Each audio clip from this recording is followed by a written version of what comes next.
All right, here we are in Maine at Camp Forest, and I'm going to teach you safe machete use.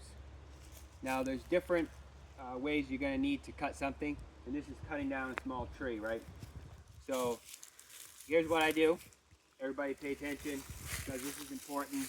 I just want to tell you another thing. If you hit your foot with an axe or a machete, all the arteries are on the top of your foot. Why? Because your foot has evolved to not have arteries in the bottom of the foot in case you step on a sharp stick or something, right? That's why there's no arteries in the bottom of your foot, the arteries in the top of your foot. So if you hit the top of your foot with an axe or a machete, it can be potentially dangerous. You could lose a lot of blood, and so you want to be real careful when you're out in the woods. Okay? So there's certain steps. They're almost like dance steps, okay, when you're using an axe or a machete. So this is what I do. I take and I make invisible lines, right? Well, this is an actual stick, so you can actually see the line. So here's the line, right? I'm going to stand on this side of the line, and I chop on that side of the line. If you always keep that separate, where you are and where you're chopping towards on the other side of the line, then you won't cut yourself, right?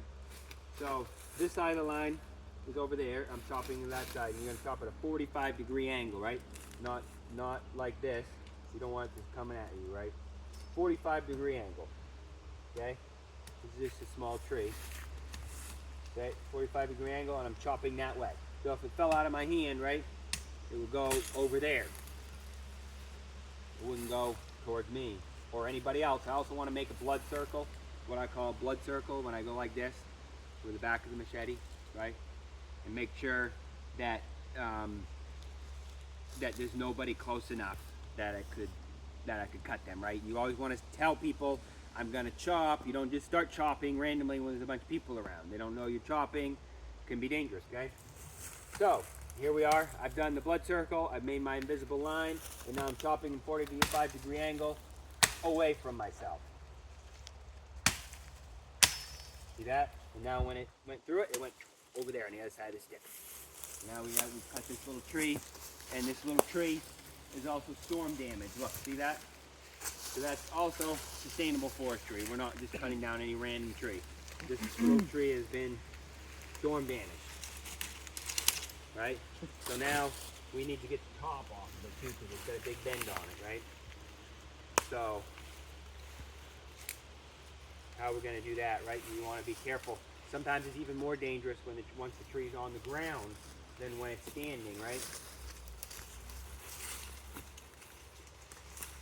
Put it over here, and again I'm going to make my invisible line, okay? I'm standing on this side and chopping toward this side. This is very important. Sometimes people spread their legs and then chop. Very bad idea, because your foot's over there, okay? The only time you spread your legs is if you're going straight in, right? Now I'm cutting this way, so I want my legs over here. If I cut this way, I want my leg to go over here. So here I am dancing, right?